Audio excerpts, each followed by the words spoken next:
nem volt beállva akkor.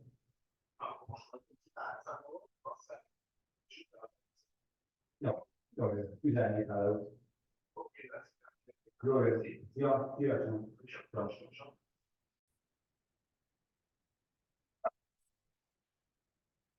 School teacher is getting the class quiet. Please take your seats.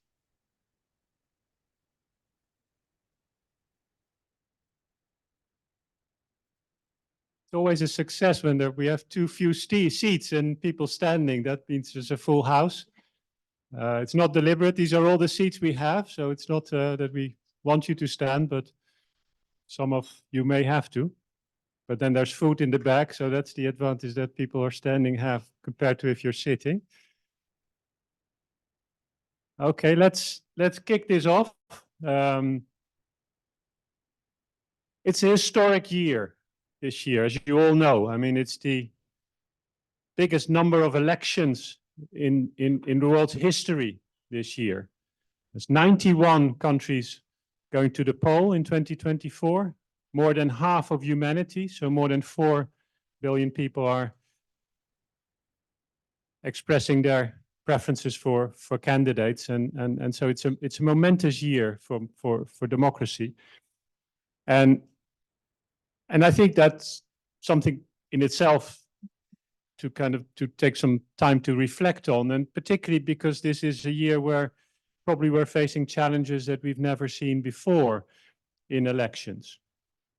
And elections are, of course, the foundation of our democracies. I mean, every 4 years in this country or every 5 years in the European Union and in other countries, we can go to the polls and we can change the directions of our country. We can put new people into office. We can kind of really have an impact collectively. And that's what sets democracies apart from non-democratic countries. And it's something that we should all cherish and not take for granted. And elections are, I mean, the democracy is at risk. I mean, there's fewer democratic countries than only a few years ago. The number of democratic countries is shrinking. And part of this has to do with the number of, say, threats that we have always encountered, like disinformation, deception, but the threats are now like, there's a difference compared to only a few years ago. It's the scale and the speed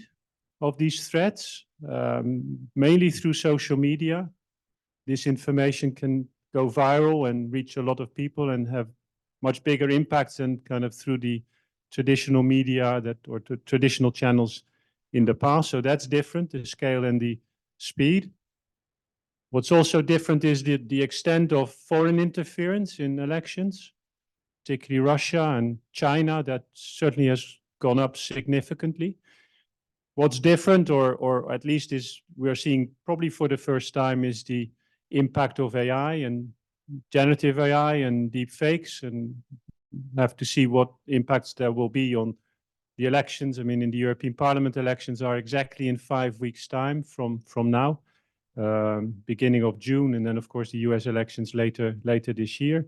But what's also new is that we have a framework in place in the European Union, and it's called the Digital Services Act, that imposes certain obligations on social media and big tech companies that kind of should help ensure that the elections are free and fair.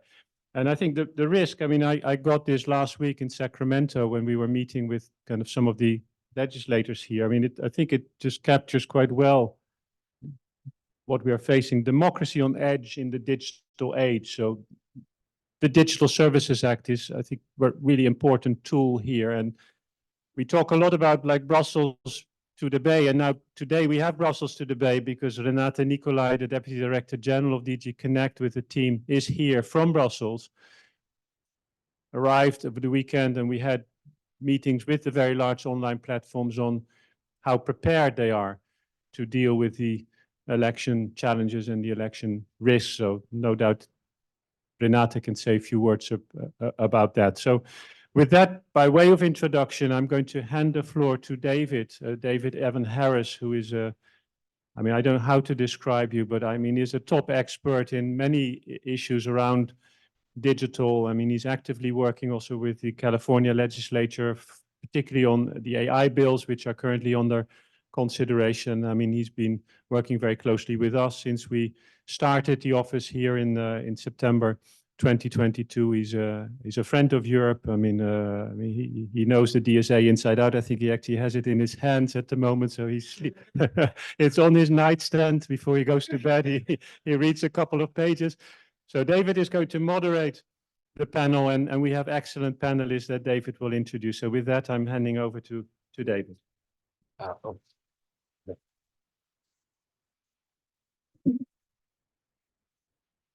you hear me okay? All right, great. I have two little kids and they really like ad libs. People know what ad libs are. You kind of tell a story, but there's some blanks. So I'm going to do one of those with you right now to kick us off. So I'm going to read, this is a news article, but I'm not going to tell you what year it's from. I'm going to blank those out, and I'm not going to tell you what countries are being referred to. So blank is being overwhelmed with propaganda and disinformation. In the past 6 weeks, there has not been 1 week without a coordinated disinformation campaign affecting blank, said blank government official. The Russian influence network was able to buy and run ads on Facebook to target blank and increase its chances of being seen as part of a broader failure of Facebook to police political ads, the research found. The dissemination of undeclared political ads violates Facebook's own policy and could even violate blank law. Around 138,600 Facebook users in blank country saw at least one of these ads. They're extremely reactive, said blank official. We saw that they tended to start to post new ads just 1 day after major events. Fewer than 20% of the paid and boosted pro-Russian propaganda ads were taken down by blank after being shown to users at least 2.6 million times. What country are we talking about? What year is this article from? 2016? It could be 2016. And what country? It could be the United States. No, this article is a few weeks old, and it's about France and Germany. History is... Sounds like Poland. It sounds like Poland last year. It sounds, yeah, exactly. And this is a very surreal moment to be in, that history feels like it's repeating itself. And that's why we're here to talk today about elections and what we can do about it. Luckily, we've learned a few things since 2016. We have something called the Digital Services Act. And yes, I am holding a copy. I was given this as a gift when I went to Brussels about 2 months ago and met with the European Commission offices there and kept it as a souvenir, cherished object. But it's important to think about also what else is happening this year. It's not just the EU and the US. It's 4 billion people, more than 4 billion people who are voting this year in more than 60 countries. And ensuring free and fair elections is at the core of democracy. Without that, we don't have democracy. The DSA entered into force in the end of August 2023. So it's actually here. It is binding. And the commission has actually started doing election-specific work, adapting the DSA to apply and giving a lot more detail to companies about what they need to do to comply with it. I am a big fan of the DSA because I worked at Facebook between 2018 and 2023. And during that time period, the company put a lot of money into teams like Civic Integrity, that I was a member of, and into efforts to stop election interference. I also was a member of the responsible AI team at the company. Both of those teams do not exist anymore today. And in some ways, I think that's because over that period of time, there were not any laws that required the companies like Facebook to do anything about that. So without laws, you actually punish the companies that are trying to do good things, because eventually, when times get tough, their activist shareholders show up and say, stop spending money on things that don't make profit. And unfortunately, election integrity has fallen into that category too many times in too many different countries. So now I'm going to invite Renata to join me on the stage here. And I'll share a little bit about Renata's background. So Renata Nicolai is Deputy Director General at the DG, which also stands for Directorate General, DG Connect, at the European Commission, and Renata is responsible for platform regulation. She's one of the senior-most officials in the EU responsible for the Digital Services Act and implementing and enforcing it. Before that, she was head of the cabinet of Vera Jourova, the European Commissioner for Justice, Consumers, and Gender Equality. And before that, she led the unit of interinstitutional and international relations in DG Justice between 2011 and 2014. She's been an advisor to numerous senior officials and also led relations with the European Parliament in setting up the European External Action Service, which I believe is why Harald and Joanna are able to be here today in their current roles. So I'd like to invite Renata to join me on the stage. Thank you so much for being with us. Here. Right there for you. So Renata, I am pretty familiar with the DSA, as was mentioned, but there's a new thing that's just happened in the last couple of months, which is these guidelines that really elaborate the responsibilities around elections. And in some ways, this is expanding the amount of detail in the DSA, but sometimes when I was reading these election guidelines, it also felt like you're accelerating the EU AI Act in some of the clauses. You're bringing some of that into force, or at least into action earlier than it might otherwise be, around watermarking and around other rules that weren't in place when the DSA was written. So can you tell us more about the DSA and elections and what has been going on lately? Thanks so much. Indeed, we have a totally new situation because we now have hard law with the Digital Services Act. But we are not starting from scratch and trying to kind of safeguard election integrity in the EU. When we were back 5 years ago and we had the last kind of, phase just before European Parliament election, we just had the Cambridge Analytica scandal a bit before. And we decided we needed to do something about it. And we already created the Code of Practice Against Disinformation. And we already created a work that we had never done before with election authorities in our member states. Election authority is not a competence of the EU. It's done by the member states. But we felt we needed to be better prepared. But it was all done on the basis of pledges made by the platforms, a good learning exercise, but it had its limits. So then the DSA came in. And that's a huge game changer in terms of our possibility to enforce the rules and also to kind of the possibility to bring the different systems together.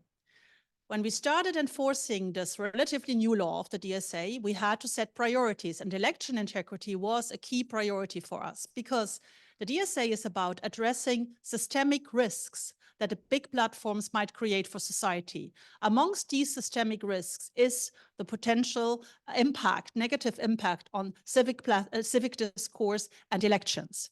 And we felt, given what Kira has said, that this is a year of massive elections and also of important European Parliament elections. We wanted to make a difference here.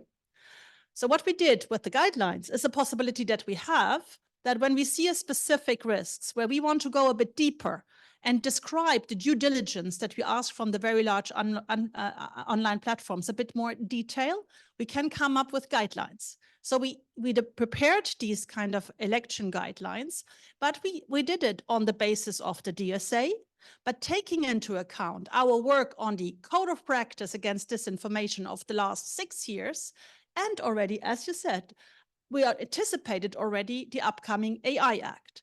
That's what makes it a very rich thing.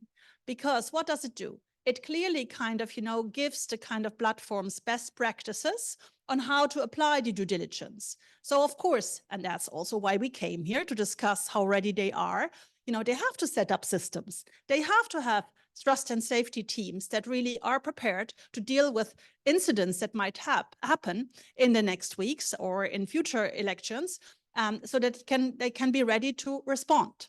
So that's an internal structure they have to build.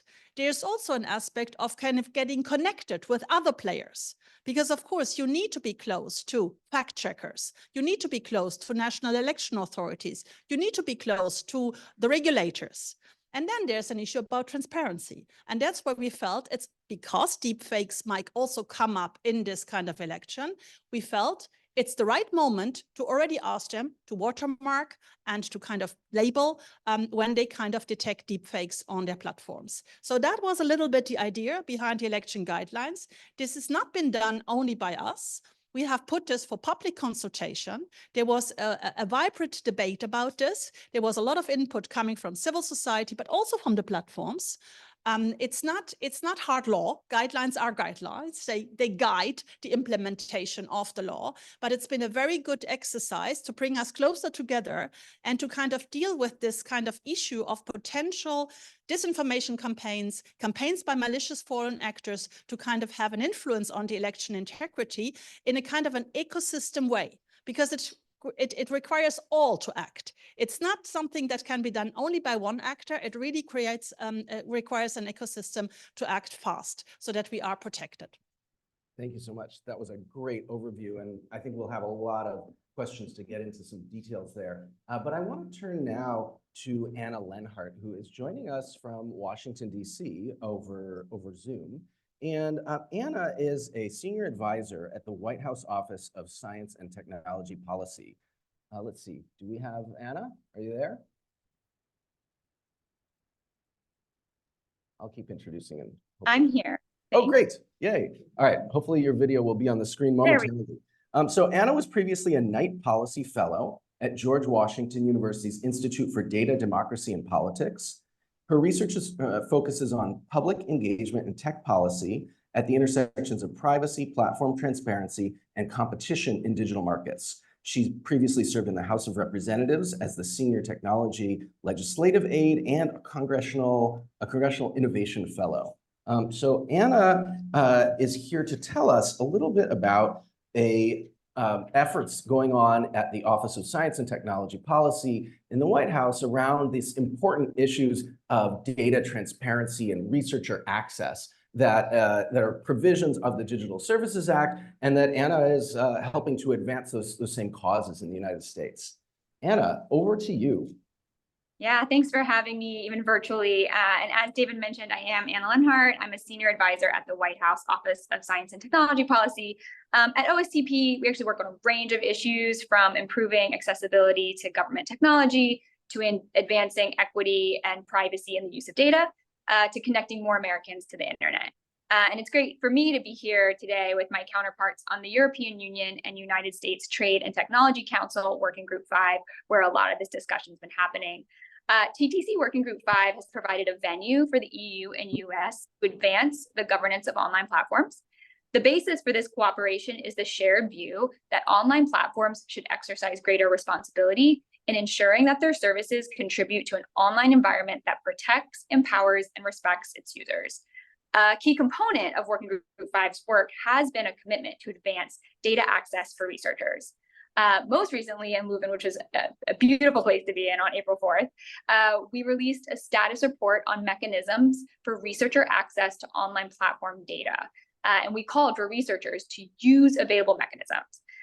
Many of these mechanisms are a result of platforms looking to comply with the EU's Digital Services Act. As AI-generated content becomes more realistic, this content can threaten national security, public safety, trust, democratic institutions, human rights. AI-generated content can enable crimes such as harassment, extortion, image-based sexual abuse of adults and children, intellectual property infringement, or fraud. That is why President Biden's executive order on safe and secure, trustworthy AI directed the executive branch of the United States government to develop guidance for digital content authentication and detecting synthetic content. This will include both detecting media generated or manipulated by AI and authenticating and labeling official government digital content. Federal agencies will use these tools to make it easier for Americans to know that the communications they're receiving are from their government are authentic. And set an example for the private sector and governments around the world to ensure that these safeguards are implemented and reduce the risk of deception or harmful synthetic or manipulated content. These actions build on the voluntary commitments from leading AI companies to develop mechanisms that enable users to understand if audio or visual content is AI generated. Researchers looking to independently evaluate digital content authentication and synthetic content detection tools, and of course their impact on the information environment more broadly, will benefit from greater access to online platform data provisioned in a way that respects users' privacy. We look forward to continued collaboration with the EU on AI standards and tools for trustworthy AI and risk management, monitoring and measuring existing and emerging AI risks, and of course, continued efforts to advance data access to enable research on the online information environment. Again, thanks for having me, and I can't wait to hear more about how this conversation unfolds. And I wish I could see you all in person, hopefully will soon. Thank you so much, Anna. It's such a pleasure to have you join us. And Anna, unfortunately, has to run, but we're now going to move into the rest of our panelists, and I'm going to share each of their bios and then invite them to join me on stage. And we have 3 remaining panelists who will be joining us. So Julie Owono is the Executive Director of Internet Sans Frontières and the founder of the Content Policy and Society Lab, a company first incubated at Stanford University that helps tech to be better for society. Julie's one of the inaugural members of the Meta Oversight Board that oversees content moderation and decisions on Facebook and Instagram. She's also a researcher affiliated with the Berkman Klein Center at Harvard University. Thank you so much, Julie, for joining us. We're happy to have you.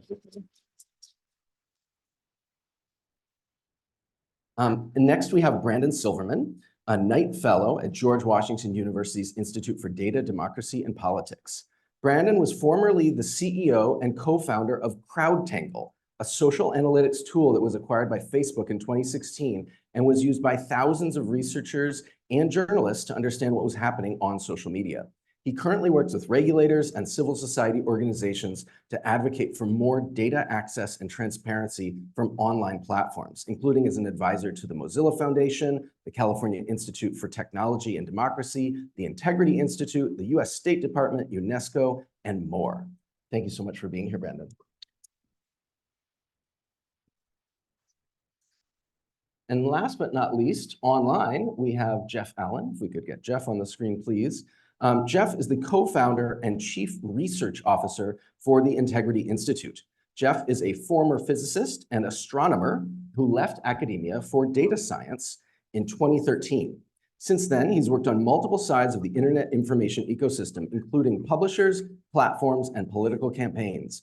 While at Facebook, he worked on tackling systemic issues in the public content ecosystems of Facebook and Instagram, developing strategies to ensure that the incentive structure that the platforms created for publishers was in alignment with Facebook's company mission statement. Jeff is joining us from Brooklyn, New York. Thank you so much for being here, Jeff. And if we could get Jeff on full screen, that'd be great. So right now, we're going to move into a conversation between the panelists. And at the end, I'm going to save about 10 to 15 minutes for Q&A. I just wanted to flag for audience members, we are going to go over. We decided to go to 11:45. If you need to leave at 11:30, we understand if you stand up and excuse yourself, we understand. I'm going to go next to Brandon. So Brandon, it's really exciting to have you here because you've been in the news this week. Or maybe I should say CrowdTangle, the company that you founded and were the CEO of and then sold to Facebook, has been in the news because Facebook a couple months ago, seemed like this was not the first time there were murmurings of this, but announced that they would actually be shutting down CrowdTangle. And under the DSA, the European Commission has actually begun an investigation of Meta's practices around elections. And that was also announced this week. There are a number of elements of this investigation, reasons for the investigation. One is failing to stop those Russian influence campaigns that we were doing the Mad Lib about. And then one of the other reasons is shutting down CrowdTangle. And that was something that's highlighted in the announcement of this investigation, that's not or doesn't appear to be an appropriate thing to do in an election year to take away a tool that's used by researchers. So Brandon, could you please tell us, take a few minutes to tell us about the journey you were on, creating CrowdTangle, selling it to Meta, and then selling it to Facebook, and then seeing what happened with it, and then getting involved actually in the drafting stages of the DSA and the TTC. Great. I will try and keep it short. So yeah, my name's Brandon Silverman. I used to be in the nonprofit space here in the United States, and CrowdTangle originally was actually designed to be a community organizing tool. like a lot of startups, our first idea did not go that well. And we ended up pivoting to becoming basically a kind of a window into what was happening on social media. We ended up joining Meta, Facebook at the time, in late 2016 with the idea of being one of the main tools that they would give the news industry to help have a better window into what was happening on the platform. And so I led CrowdTangle for 4 years while I was there. And probably the most significant thing that happened was at one point we actually had, in some ways kind of gotten to most of the news industry around the world. And we began expanding our mandate to start working with a much broader range of civil society groups. And so we started giving the tool to academics, researchers, human rights organizations, election protection groups, fact checkers, and more. And it was at the time when Facebook was starting to get a lot more scrutiny for the role they play in so many different parts of democracy, society, civic discourse, et cetera. And more organizations on the outside needed a window into that space, even to just to do their own work. But like a lot of other companies, Facebook began kind of moving away from some of their voluntary transparency efforts in 2021. It's a trend we've seen across a lot of the space, whether it is Twitter beginning to shutting down their academic APIs, Reddit beginning to charge for theirs. If you are in the space, whether it is on the academic side or civil society side of trying to research and understand what's happening on platforms, it was a dark few years. But there was a light at the end of the tunnel, and that light was the DSA, and in particular Article 40, which was an incredibly powerful transparency requirement designed to make it easier and make it permanent that these platforms would have to provide some of these mechanisms to the outside world. So I began kind of talking with some folks in Europe, just sharing what we had learned from our experiences of CrowdTangle. And there's one particular provision in the DSA called Article 40.12, which kind of really closely mirrors what we did, which was provide real-time access to public content. And this is very different from some of the mechanisms that are designed to provide access to sensitive data, which require a lot of really thoughtful and complicated mechanisms to make sure they're not abused or used incorrectly. This is designed to be a slightly different mechanism that had less risk, less sensitivities, not zero, but a lot less, that you could give to a much broader range of civil society. And the interesting thing about this article, and I'll try and wrap this up, is it's law right now. And if you are optimistic and hopeful about this, and you're a nerd in this space, you know that there are over 12 of the very large online platforms have already launched programs designed to come into compliance with 40.12, including platforms that have never made any of this data available to the outside world in any capacity. And it is everything from Booking.com to Alibaba to TikTok. Twitter has now X has had to reverse some of their intentions around this space to provide this. And I think when it comes to Meta, I suspect that CrowdTangle probably would have been shut down a long time ago, and there wouldn't be even an attempt to build a replacement had it not been for that provision as well. So I think it's a really incredible opportunity. I am very heartened by a lot of the work the commission is doing. I still think there's a lot of work to do. Platforms still have an enormous amount of control over what these programs look like. Some of them are not meaningful in any real significant way. But I think it is, I'm heartened by everything the commission's doing, and I'm also hoping it can be a model for a lot of other real-time public access mechanisms around the world. That's great. Thank you so much, Brandon. And I think, the DSA has impacts beyond Europe, not legally because of the force of the law, but it has these extraterritorial impacts, and sometimes that's referred to as the Brussels effect. One of those I experienced a few weeks ago. I was giving a talk at Berkeley, and an employee, a very, very nice gentleman named Maurice from TikTok, came up to me after my talk, and he gave me his card, and he gave me a sheet explaining that I, as a university researcher, could get access to TikTok's researcher transparency tools. And TikTok is not legally required to do that in the United States, only in Europe.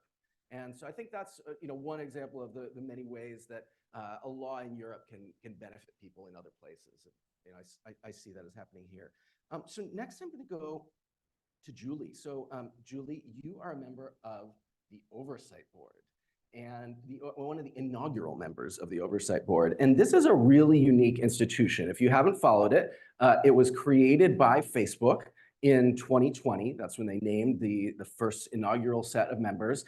And it was given some independence from Facebook, funded by Facebook, but funds set aside. Facebook doesn't have direct day-to-day control over the Oversight Board. And the Oversight Board is set up to make decisions about content policies, to resolve disputes, and famously was given responsibility somewhat unexpectedly. It was a broadening of their charter to make a decision about or review the case of whether or not Donald Trump should get his account back on Facebook after January 6th. So now the Oversight Board has made more than 250 distinct recommendations to Facebook and Instagram about policy implementation and changes that they should make to the platform policies. And you can actually go see the recommendations and what has happened with each of those. I think it's 264 as of today when I looked, each of those recommendations, what they have done about it. And now the latest thing that I'm really excited to hear from Julie about is the Oversight Board is making specific recommendations about elections. So can you tell us more about that? Thank you very much, David, and good morning, everyone. I'm really glad and honored to be here. We indeed, at the Oversight Board, have been extremely focusing on elections ever since we started taking cases. I have to say that more than a third of the recommendations that we have made so far concern issues related to elections or protection of civic spaces. Of course, the most famous example is that of former President Donald Trump. But in addition to that, we've recently made a case related to speech by a French politician about immigration, and specifically the Great Replacement Theory that was shared on Facebook, I think, a public video on Facebook. We've also made recently a decision with regards to some political parties in Greece, political parties that have been banned by Greek courts, but also that are considered dangerous organizations and dangerous individuals by Meta. Another example that I can give that is not related to the European Union, but is extremely interesting, is the case of the the Prime Minister, current Prime Minister of Cambodia, Prime Minister Hun Sen, who was using the platforms, Facebook particularly, to spew violence, or at least to incite violence against political opponents. This has resulted in me and my colleagues, my 21 colleagues, including me, 22, being banned from entering Cambodia. So I cannot, and I'm so glad I went to visit Angkor Wat before that, because I wouldn't be able to do it again now. So we have published this elections white paper, which is actually a reflection of these past 4 years around the recommendations we've made to the platform, around the very complex questions that can arise when it comes to content published on social media platforms, specifically Facebook, Instagram, and now Threads, because we have also received a competency to look at Threads. And what I can share, because it concerns content on Meta, but I'm sure other companies in the industry are facing the very same challenges. So I wanted to share some of the learnings that we have from the recommendations and the cases that we have adjudicated. And many of them actually echo the incredible amount of work that has been done by the European Union authorities with regards to platform preparedness for elections. The issue of internal processes is extremely important to highlight, and we actually are extremely grateful to the European Union for branding this as an emergency for all platforms. We think it's even more important for platforms and markets, if you will, that are less lucrative for Meta. And those markets are usually located outside of the European Union. So in our elections paper, we do use this angle of making sure that the platforms do have basic preparedness principles in place that apply, of course, to very important and strategic markets as the European Union, or the United States, but also apply to less lucrative markets located in Africa, Asia, and South America. Another recommendation, and I will use my my cheat sheet here.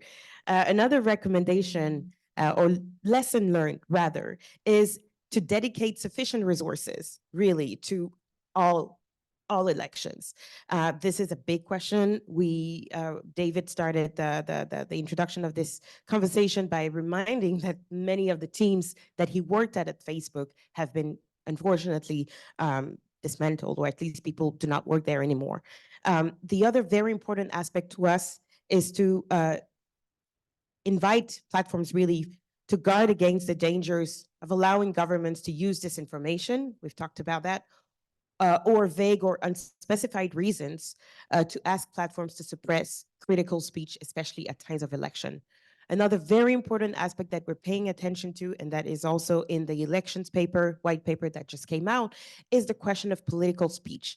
We all know that Meta now is demoting political speech on some of its platforms, specifically on Threads.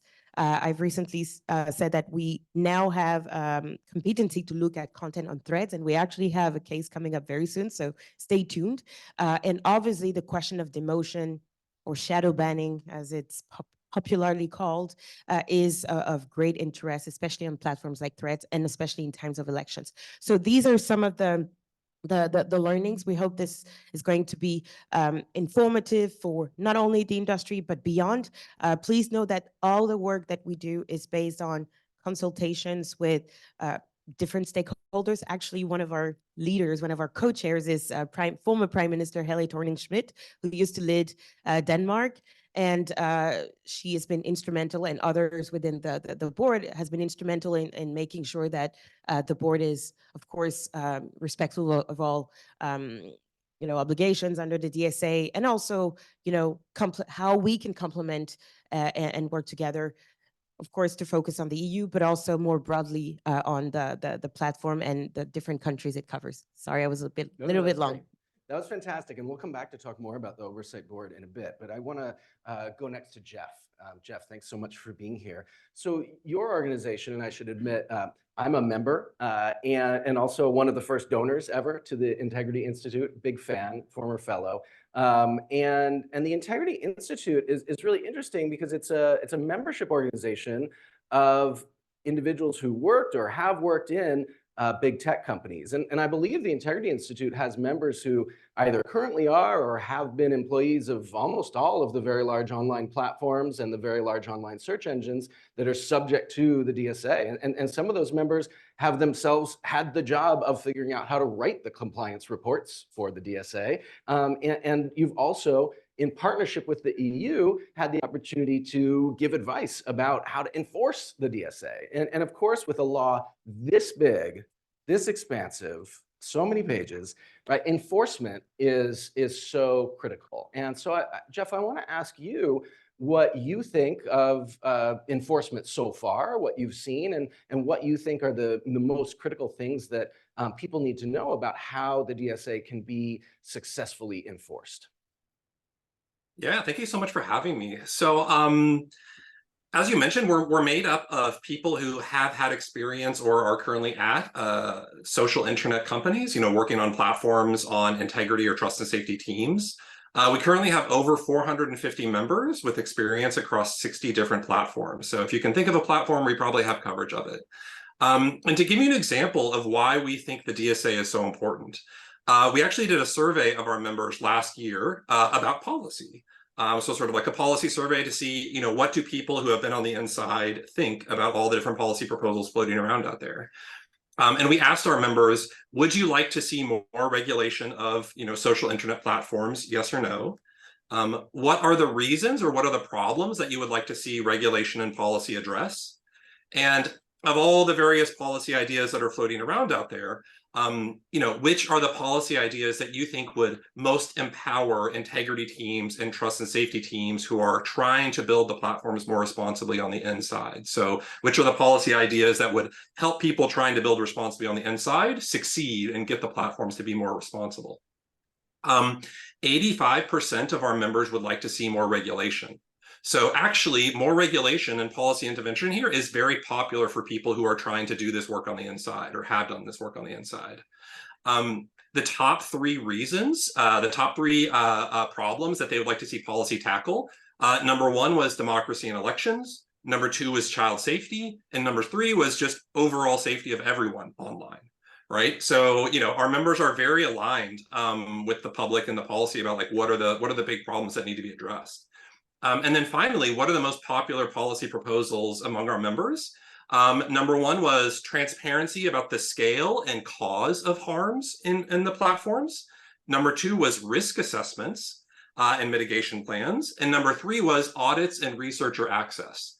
Right. And so actually, a lot of the basic pieces of frameworks that exist in the DSA are actually quite popular with people who are, you know, fighting the good fight, so to speak, on the inside and trying to get the platforms to deal more to build more responsibly. You know, and just like as an example of like, why is it that like transparency and risk assessments and data researcher access and audits, why are these such popular things, right? You know, our members do believe that if there is just more transparency about, you know, what are the actual harms that are occurring, how many people are being impacted by these harms, why are the harms occurring, you know, like to what extent are the harms occurring because the platform is recommending harmful content to people rather than people using the platforms to seek out harmful content. You know, the more transparency that we get on this front, whether through it's a transparency report or through a risk assessment, and the better we can, you know, have confidence in the accuracy of the reports and the data that the platforms are giving out, which can come through audits and researcher access, you know, double checking all the numbers. You know, the more transparency that the platforms have to put out, the more successful people are going to be when they argue and advocate for building responsibly on the inside. And so we just think that this is like a really, really important thing to get right. And we really see that DSA as a great tool to help people on the inside, actually, who are at the companies right now and want to build more responsibly. Enforcement is obviously like a really big question, right? And is kind of where like a lot of the rubber meets the road. And I think we're seeing a lot of sort of like the implementation details of the DSA are super important. The enforcement of the DSA are super important. You know, there are a lot of really important questions that are still kind of floating in the air and yet to be determined. On the enforcement piece, I mean, I think we're seeing a lot of really important investigations play out. You know, the TikTok one is really interesting. So it's like, how do we assess if a platform is addictive? How do we know if an algorithmic system is feeding into that addiction? How do we know if an algorithmic system is amplifying harmful content? These are all really important questions, or some of the questions that, you know, I looked at when I was on the inside, right? Like, to what extent is it that, you know, inauthentic actors are able to manipulate the algorithmic systems and, you know, have their content boosted and reach more eyeballs? And so I think it's like really important for us, to like, it's just highlighting what are the key questions that we have to be able to answer in order for enforcement to be effective. And then also sort of like, what is the scale of enforcement, right? Like, what are the actual actions that will get platforms to change their behavior and actually start designing more responsibly? So really interested to talk about this and you know, help guide to get the right answers here. Great, thank you so much, Jeff. Now I'm gonna throw some additional questions at the panel. And the first one I want to ask is actually going back to something, Renata, that you mentioned. You use this term code of practice. And the Digital Services Act and actually the EU AI Act rely in some ways on these codes of practice. And I think a lot of Americans might not be familiar with that, with the idea of a code of practice that is related to a law, provides, I've heard the term, you know, provides a presumption of compliance with the law. And then I've heard this other term when listening to people talk about the AI Act and the DSA called co-regulation, where you let the companies be partners in being regulated. And you know, my skeptical academic mind, I have to think like, wait, you let the companies help write their own rules? Like, is that really going to work? And but I know it's more complex than that. So can you tell us more about these codes of practice, how they get created, what the co-regulatory process is? And then I'd love to open it up to others if you have thoughts about it, if these things work or if they don't work. Thank you for the great question. Thank you for the great question. I think when you are looking at digital regulation in what is a very rapidly changing environment, you have to be smart in doing that. Smart in the sense of some of the stuff that we are trying to address with the systemic risks in the DSA is not black and white. So that's why, I want to underline one point that hasn't been mentioned here yet. This is not a content regulation piece. We are agnostic about the content that is on the platforms. What we are trying to do with our regulatory framework is really to build in a systemic kind of system that deals in a systemic way with the systemic risks that might occur for issues such as mental health, minor protection, civic discourse, and you name it. And we want the platforms to do this in a responsible way via risk assessments, mitigation plans, accompanied with auditing and transparency rules. So that's an important, part to say. Then on the other hand, if you kind of want to be responsive in a dynamic process, let's take the AI Act. We originally didn't want to touch generative AI in the AI Act. When we in the Commission presented the AI Act, it was the classical risk-based approach on high-risk sectors, the very few areas where we say red line, that we don't want to do, and the rest open the gate. Then ChatGPT arrived. And all of a sudden, we had to kind of deal also with generative AI and the AI Act. And again, we found a way and a rather dynamic process to kind of, capture the developments here. And I think that's where the multi-stakeholder involvement comes in. Because, you need to get that right. You need to be up to speed with the developments. And that's where, a code of conduct that is also, a possibility under the generative AI kind of context in the AI Act can come into play. I think in the DSA, that's why when I answered your first question, it's important where we come from. We came from a system of code of practice. We had a code of conduct against illegal hate speech. We had a code of practice against disinformation. They have been very valuable because they created kind of systems of ecosystems. We have systems with fact checkers. We have kind of, even research community already involved. Of course, now we can enforce this better to get really the data access. But I think they have proven to be very, very useful. And that's why in the DSA explicitly, we say in Article 45 that these codes of practice or code of conducts can become part of the DSA. And that's the work we're just doing. So my teams are kind of working on transferring these codes under the DSA system, which doesn't give you a carte blanche to say, oh, I'm part of that code, so I'm okay with all the regulations under the DSA. No. But, if you are really engaged in this kind of ecosystem approach, multi-stakeholder approach of a code of practice, that, of course, could be taken into account when we are looking at the risk mitigation measures. So I think that's, the context. It's not simple questions. We are fully respectful of, the need to protect freedom of speech on the internet. And it's a very dynamic process. So it's a really kind of second generation of, digital regulation we're talking here about. And that's what we are trying to capture with the approach taken both in the DSA and in the AI Act on this. Thank you so much. Do any of the other panelists want to add on that question? I'll go ahead first. Hello. Yes. On the multi-stakeholder approach, completely agree with what you just explained here. What we're seeing is that the best practices that have emerged in the digital space, the good practices, the best practices are usually the ones that have emerged from this type of stakeholder roundtables, consultations. And this is a good lesson that the Oversight Board has actually learned from processes applied in the European Union. We, for instance, very regularly invite for public comments on the cases that we work on. For instance, we had one public comment ongoing for a case related to deepfake porn that target women, not related to elections, but directly, but the issue of deepfake will absolutely come into play very soon, or has already, especially in Slovakia. Yes, thank you. So yes, the multi-stakeholder approach to us is extremely essential, and many of the recommendations and the lessons learned that you will see in the report, in the white paper that we just put out, build up on the work of civil society organizations that have been pushing for some of these changes for a long time. Also build up from consultations and advice also from state representatives or organization, governmental and non-governmental.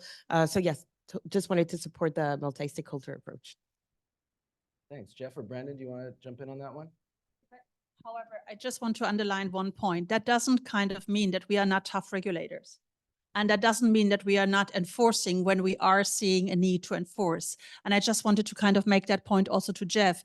When you're, faced with a regulatory context like the DSA, as broad as it is, really, covering pretty much all societal risks that can happen, you need, as a smart regulator, set priorities, what you do. And we have clearly set ourselves 4 areas of priorities. That's minor protection. You mentioned the TikTok opening. That's illegal content. The first opening we did was regarding X. That's, of course, election integrity and real-time monitoring tools. That's the kind of the meta opening. And of course, then the bigger kind of, context around online marketplaces and the consumer empowerment in online marketplaces. And that's the opening on AliExpress. So those are the kind of the clear priority areas that we in this first phase of effective enforcement of the DSA rules are really pursuing. And I think when you look at all the RFIs, the requests for information that we have sent and the opening decisions, they are very, representative of that. Thank you so much. That's really helpful. So there was an event that took place that I'm calling the Valentine's Day surprise. And this was the announcement. It was a joint press release from OpenAI and Microsoft that they caught state actors from Russia, China, Iran, and North Korea, all 4, attempting to weaponize their AI systems, using them through the cloud-based services that they were providing. And to me, that's pretty concerning. And I wanted to specifically dive in with the panelists on this question of AI. And even though it does sometimes feel like 2016 is happening again in 2024, there's this new ingredient, which is these incredibly powerful AI systems that can produce text, images, audio, video, and even write code.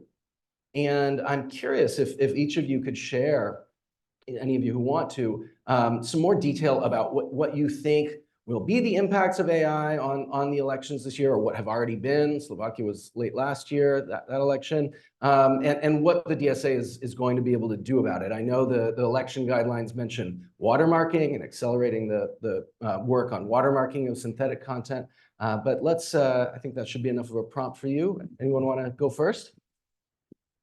I'll jump in. I think, one piece of AI policy discussion that I think doesn't get enough attention is that social media and platform transparency is actually an incredibly powerful form of AI transparency. One of the things we're most worried about when it comes especially to election integrity is deepfakes, AI-generated content, et cetera. The only way that gets out to large populations in a way that could affect voting behavior, voting persuasion, et cetera, is largely through online platforms and social media companies. It is the distribution that oftentimes plays a huge role in actually the impact of deepfakes and AI-generated content. And so for me, real-time monitoring is actually one of the best ways you can mitigate around some of the potential malicious harms. And I think the other piece of that you need, though, is labels.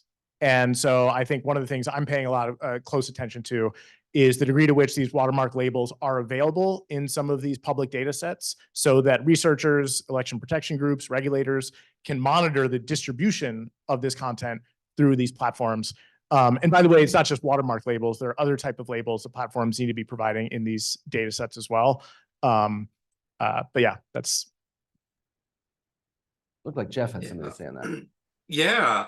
So I think this is a really important topic, and I think it highlights actually a lot of need for content neutral or content agnostic interventions.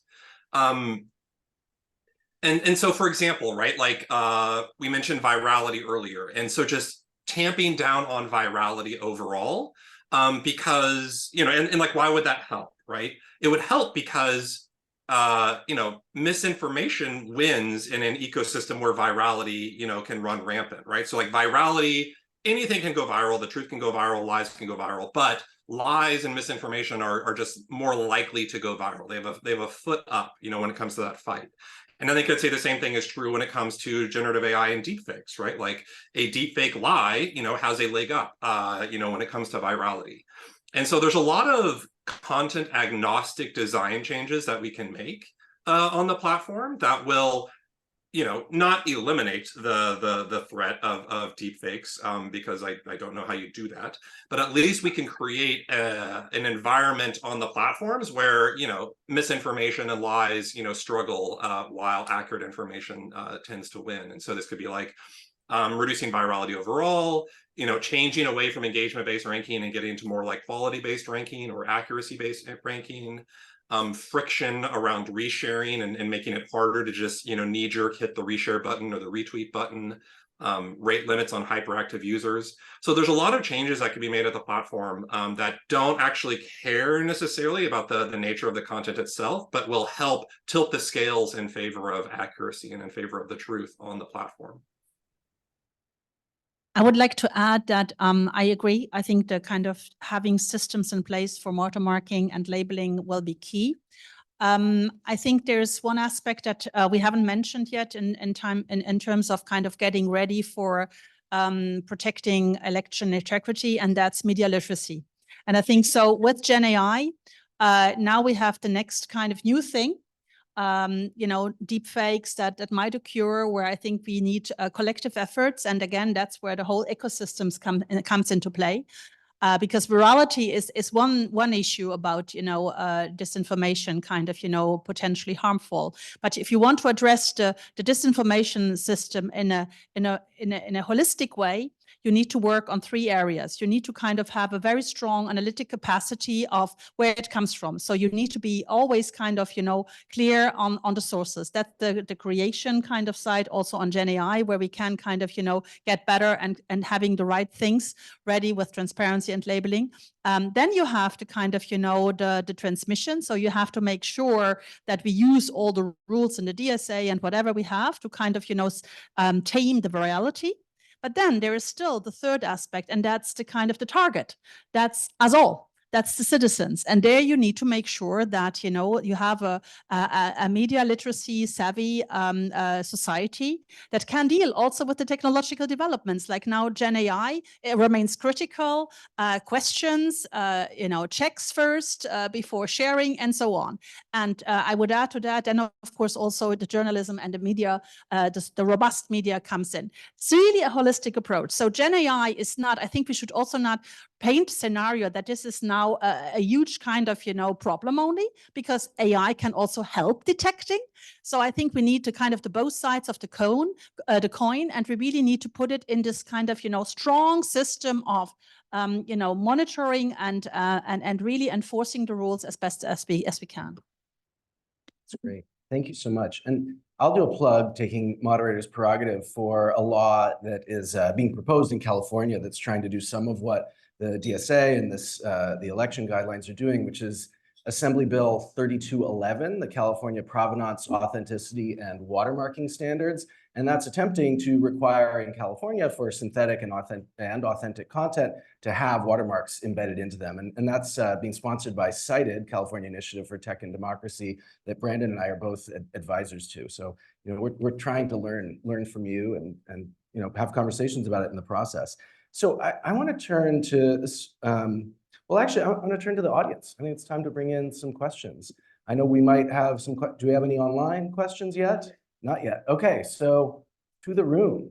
And do we have someone who's going to bring a mic around? Okay. Hi, I'm Melanie, and thank you for this insightful conversation. Would you tell us a little, like, where you're from? And... I'm from the Bay Area. I'm from Vaco. I'm with a trust and safety business process outsourcing firm. My perspective, I'm curious about a recent statement in the news from Mark Zuckerberg from Meta, talking about how there's increased engagement on the platform using AI recommender systems. So I'm curious from Renata, from your perspective, whether it be related to the AI Act, if that's being addressed, or from your perspective, Julie, on the oversight board, looking at recommender systems and concerns with not stopping revenue, but stopping virality.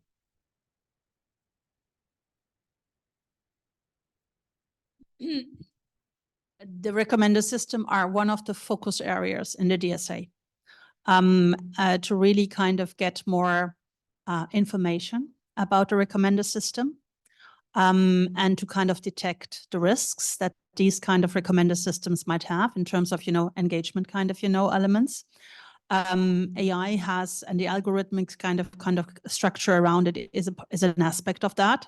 So I think we are not yet fully there because for that to fully happen, I think we need the full transparency kind of, coming in. So I think in that context, I would like to mention that when we got, we are in the first year's cycle.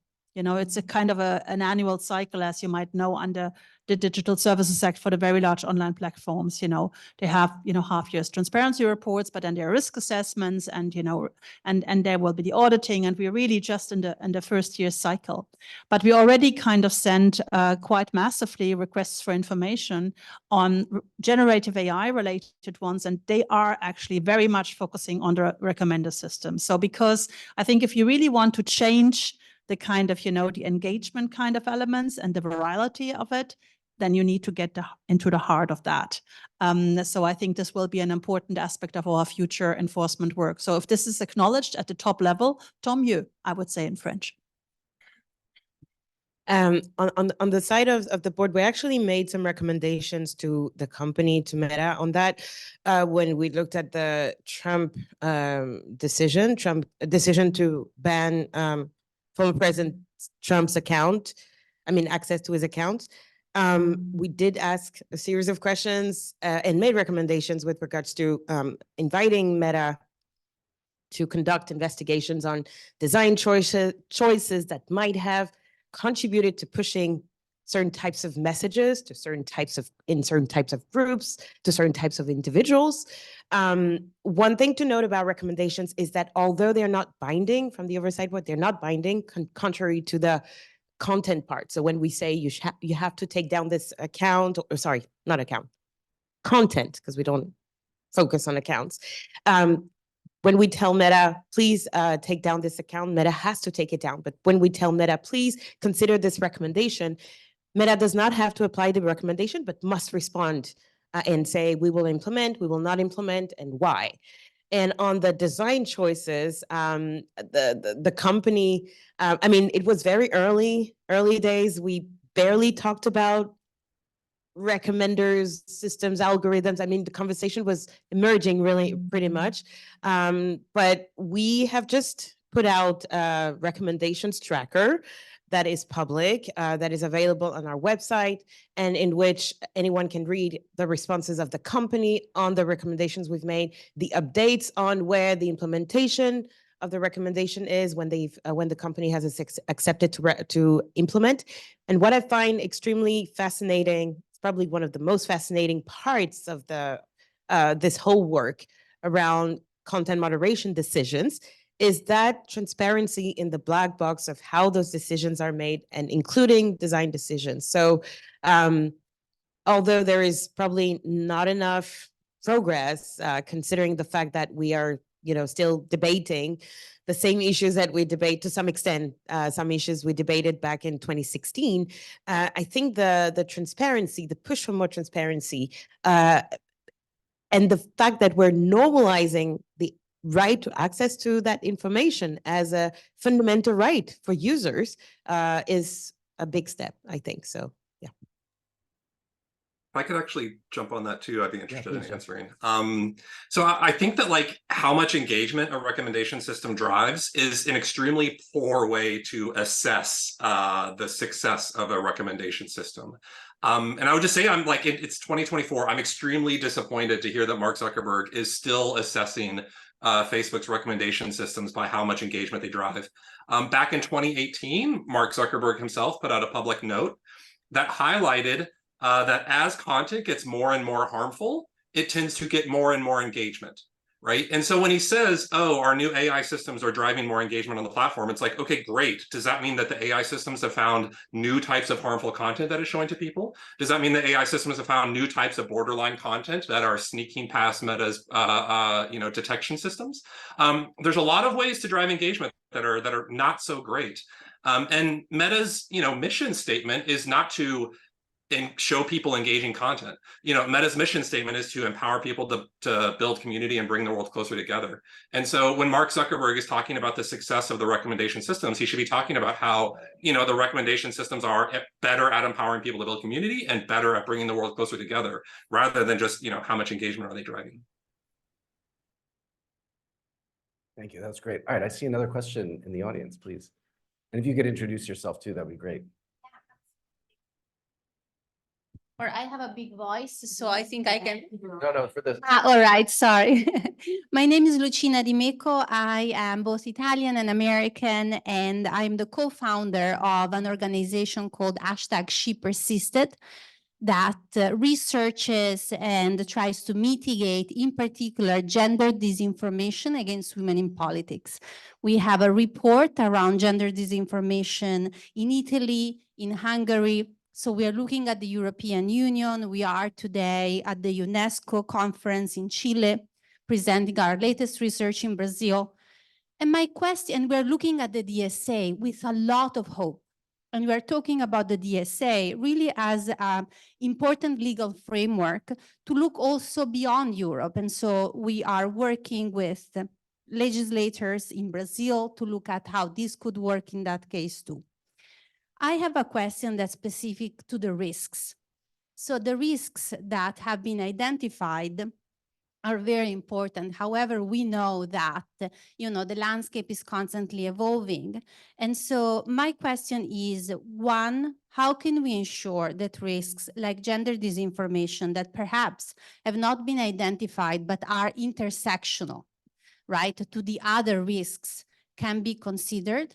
And what's the plan for potentially expanding the set of risks, given that, we know those technologies keep being more harmful and finding new ways, to harm in order to grow their bottom line?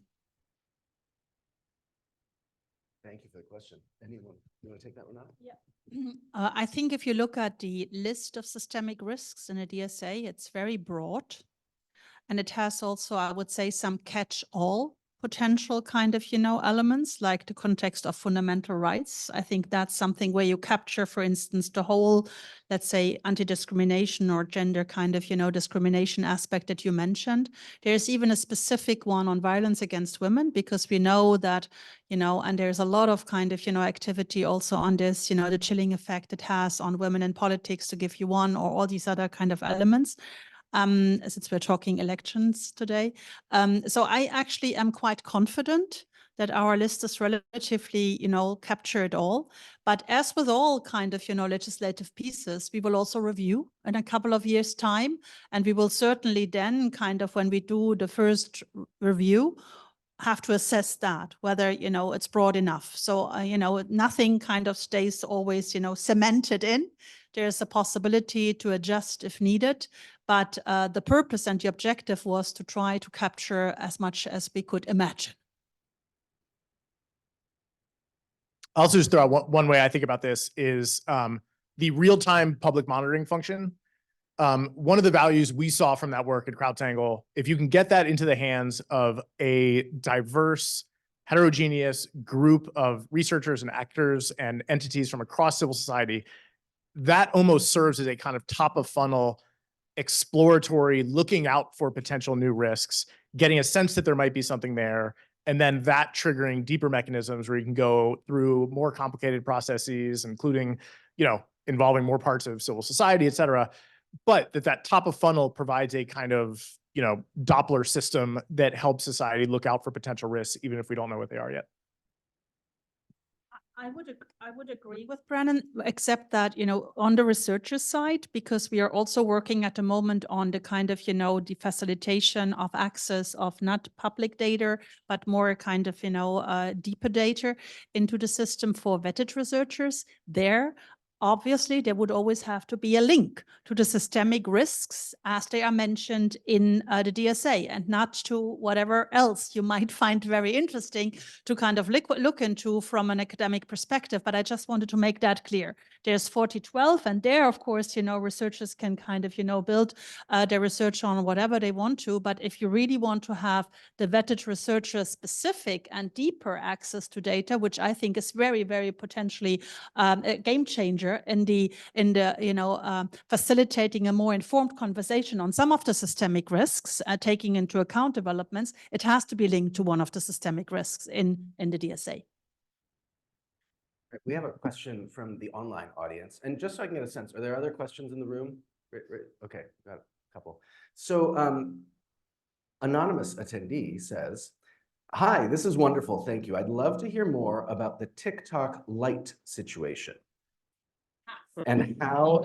Okay, glad that you reacted that way, and how it fits into the 4 priorities Renata mentioned are the Commission's priorities at this initial stage of DSA enforcement. This anonymous person seems to be paying attention to you. I like that. Yes, it fits in the priorities because the issue with TikTok Lite, so just to, does everybody know or? No. Okay. So As I said, we have opened an investigation regarding TikTok, which is, I think, strongly focused on minor protection. We then saw a development, an announcement of TikTok Lite. That's the kind of a new kind of program that was supposed to be rolled out in Spain and in France. And that included, for instance, a specific reward and voucher system for kind of, constant kind of, staying engaged on the, platform. So we had already a kind of, an investigation where we were looking at kind of potential questions of addiction. And we felt, and one of the issues that, we want to look at is that how to make sure that, minors are protected from that. So where age verification comes into play. So that's an open issue. So that's why the TikTok Lite kind of debate that we then had with the company, where we kind of, sent, again, took enforcement action and kind of, also indicated, because we really felt that this was an imminent potential harm that presented itself by the rolling out of these kind of reward systems. We kind of, said, well, we keep all our options open, which could have meant that we would ask for a suspension of that program.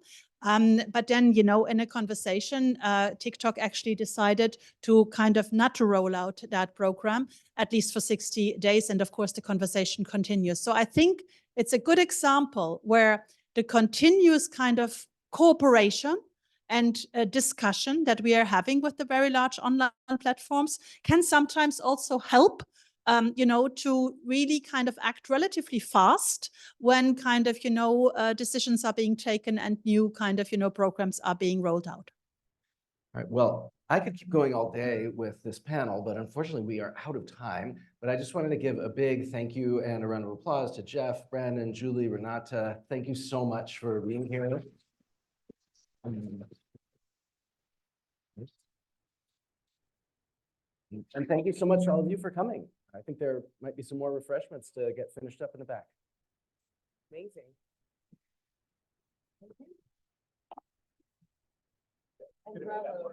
Yeah, I totally agree. But yeah. No, we've already been talking about trying to tamp down.